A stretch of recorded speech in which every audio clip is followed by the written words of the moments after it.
anyways, I go there and I go, she's on something. She's on something. And I talked to her, and he gave me some meth for my diet to help me. She was struggling with her weight. So I go, huh, taking it all in.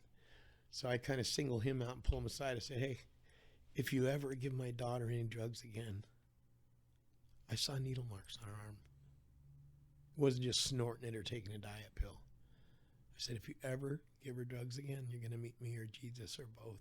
And I meant it. I meant it. And I'm a Christian, man, but I meant it. That was my baby. So hugs. Love you. Had a great visit. Bye. We come back to California, pulling the RV. And 2 weeks later, he's dead. Overdose. No. He was managing 5 different bars, the bouncing team, which is a contract to these bars.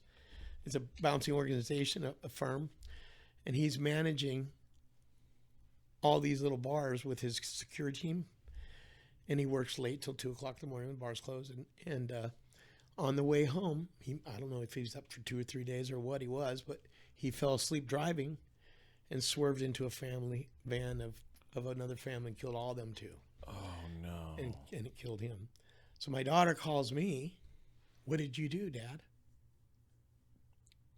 I said, I didn't do nothing. He killed a whole family. He fell asleep on, She's like, well, no, you told him that Jesus was going to get him if he gave me drugs. I said, I didn't have nothing to do with that. Did he give you drugs? Yeah. So that's where she went missing off the radar.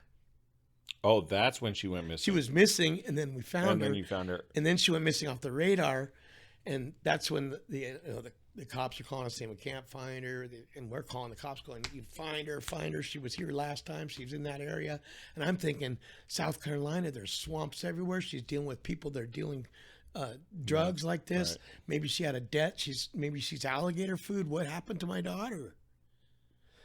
So I started building a biker network. I had some biker friends across the world, across the United States especially, but across the world, that are in the Christian biker world, because I'm still a biker. I still love to bike. And so I'm hooking up with all these other ministries and Christian MCs and Christian MMs and motorcycle ministries and things like that. So I built a network of over 25,000 bikers on my Holy network cow. Across the United States. So we could find this person or go to this person or help that person and do that. And then I hooked up with an organization called Citizens and Bikers for a Brighter Future, which a friend of mine started up in Portland, Oregon, because his daughter was missing. So they elected me as the California president for Citizens and Bikers for an organization, or for a Brighter Future. And what we did was, or what we do, is we help women that are in abusive situations, kids that are in abusive situations. We help them get out, get to a safe house, and we deal with trafficking. So we stumble across those. So how do you stumble across that? I'm going to tell you right now. So we made some business cards. Okay. And we go to known prostitution hotels. They say, if you ever need a girl, or, they know what they're doing. They're renting the hourly rates. Come on. Yeah. So if you ever have a girl that needs to get out or wants to get out, have them call us. And we leave it at the desk with them. We make friends and talk to them. It's what we do, and it's who we are. And another ministry called Magdalene Hope in Bakersfield, California, had a different approach. They would make little brown bag lunches and put toothpaste and deodorant and shower gel and all these little trinkets in there, and a gift certificate to go buy them something at Walmart, and they would walk and a $20 bill, and they would walk the streets of Union Avenue in Bakersfield is a known prostitution street. So they would walk that street and give out these bags to these girls. Here, we'll just give you this, and can I have about 15 minutes of your time? Well, no, my pimp's over there, and he's gonna be mad at me if I sit down and talk with you, and I'm not even getting in cars and making money. He said, well, what would it cost me to sit with you for 15 minutes? $20. So that's when he started putting the $20 in the bag too. He goes, well, there's $20 in there.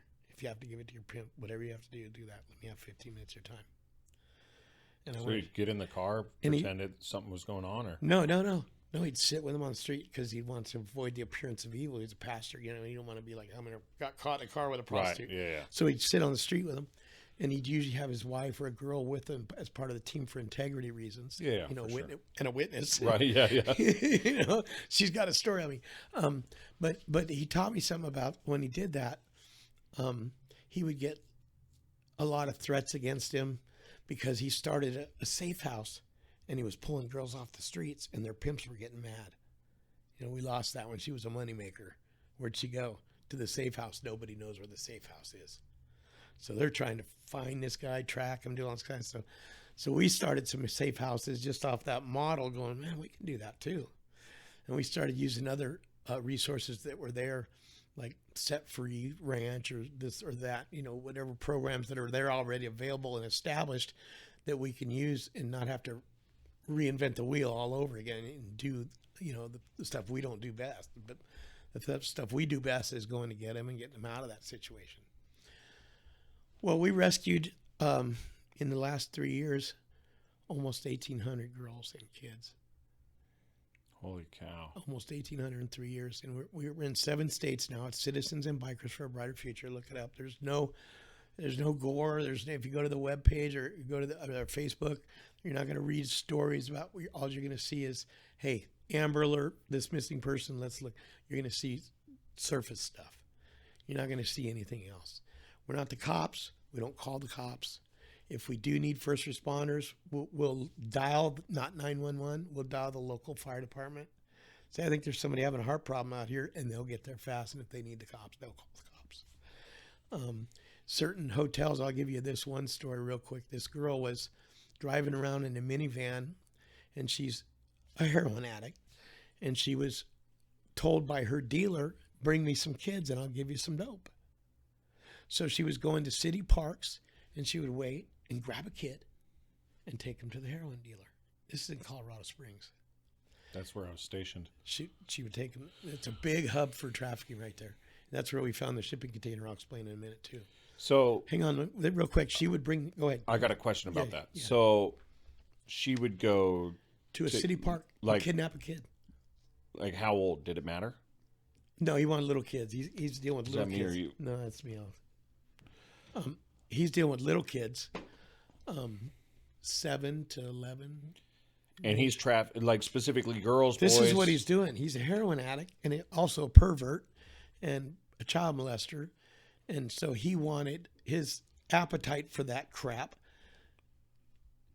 He had this girl, because her appetite for drugs, bring him kids, and he would give her drugs. Well, he was a 2-striker, violent offender, had machine guns in his hotel room.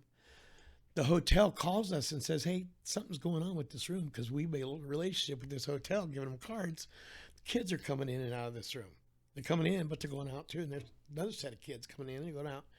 And what this guy was doing is he would do whatever he wanted with them, sexually or whatever, and then he would sell them for $50,000. $50,000. What? Your kids. To who? My kids, your kids.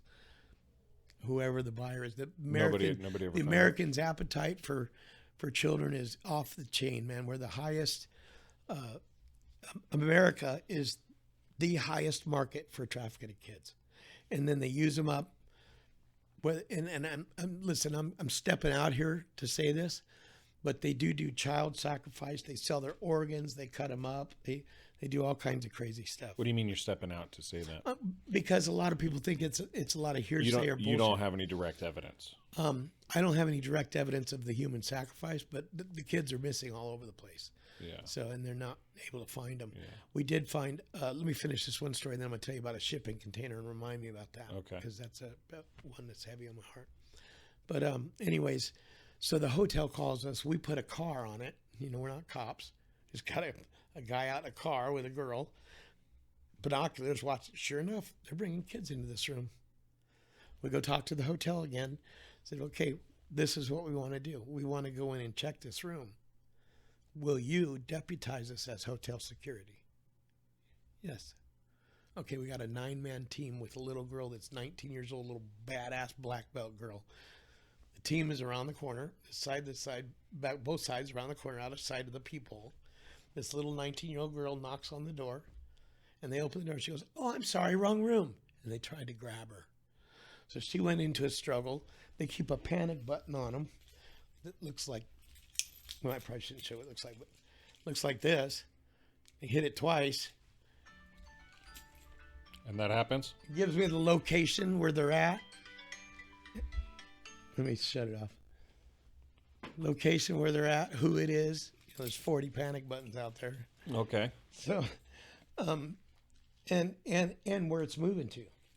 And so they stash them on them, Anyways, so this girl knocks. They tried to grab her. Our extraction team comes around the door. We're hotel security. What's going on here? We subdue the guy. I wasn't on scene on this one, but we subdue the guy. He's got an AR-15 in there, drugs. The girl is there because she's just delivering kids at the time when we went in because we wanted to get them all at the same time. And when the cops actually did come to this, of course, the hotel called the cops.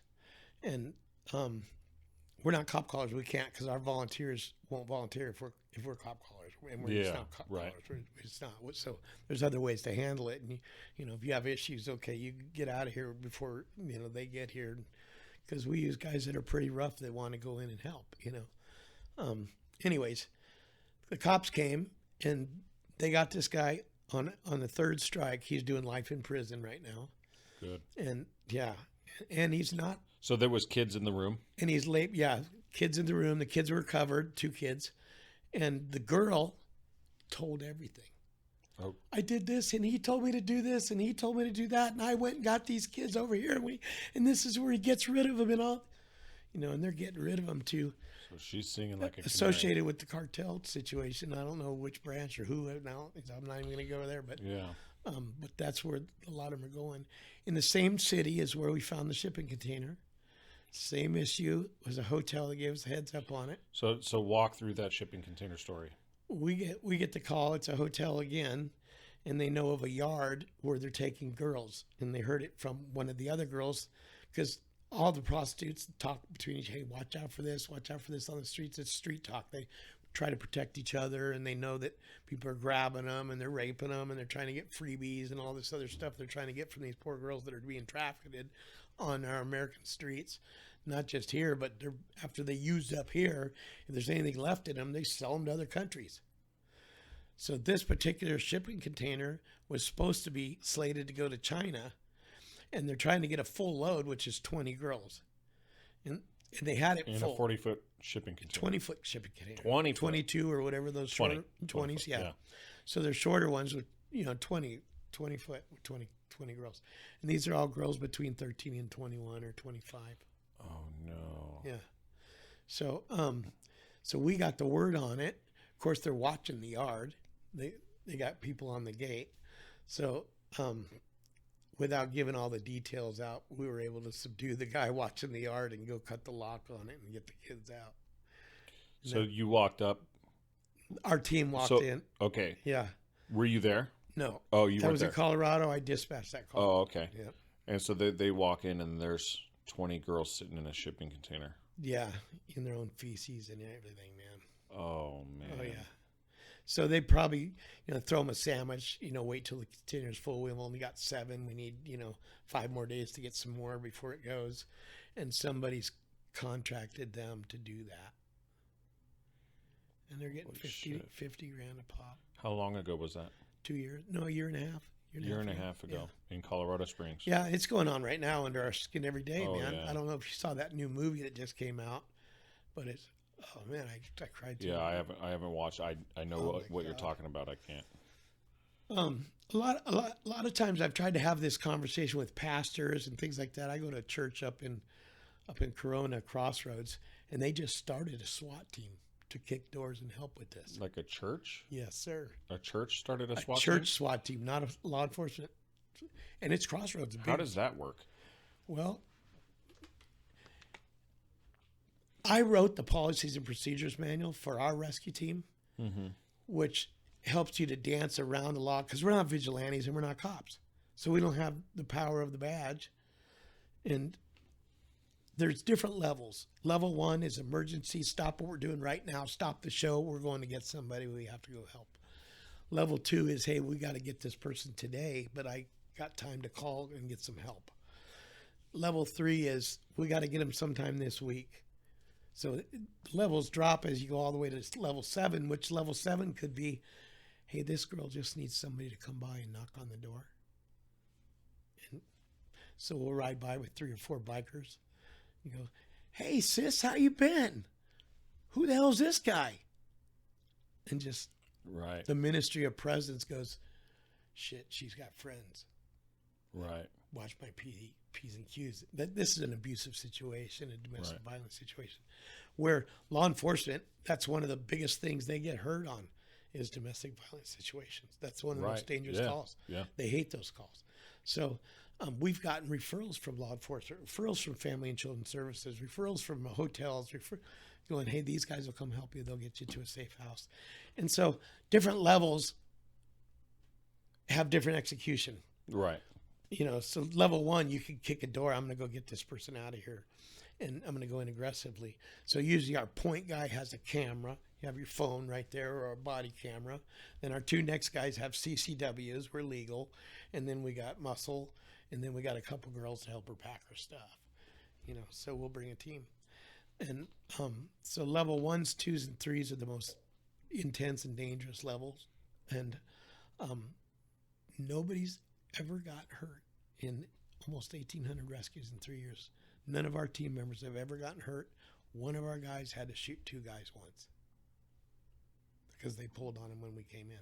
So if we have a text message from, let's call this one just a domestic violence. Let's call this one a domestic violence situation. We get a text message. My sister, she's going through this. Can your sister get a hold of me? Yes. I'll have her get a hold of you. Okay, send me this message, then delete it off your phone. Because I don't want your abuser to find out that you're communicating. Send me this message and delete it. And what I want is I want your name. I want a picture of you. I want a picture of a piece of mail that gives you right to be in that house. And I want an invite to come help you. Those 4 things. If I have those in proof, then I can go kick that door and get her out. I don't need a warrant. I'm not a cop. Right. I'm a friend helping somebody get out of a situation, and I have an invite, come get me. Help, please help. You know, so those are, most of our calls aren't trafficking. We stumble across those, and we started stumbling across those. That's why we started giving out cards to known prostitution motels and things like that, and stopping and talking to girls and going, hey, if you want help and get out of this, we'll get you in a treatment center, because most of them are addicted. Some of them have gone back. I had one last year that I spent almost 2 months helping this girl, getting her to a place, then she'd go back, getting to a place, go back. And I finally got her out. She went to a safe house. They wouldn't let her smoke her vape, so she left. And that night she was killed. And she died right here in In-N-Out bathroom in Lake Elsinore. How did she? Somebody hot-shotted her with fentanyl. And she didn't do fentanyl, man. Her thing was meth.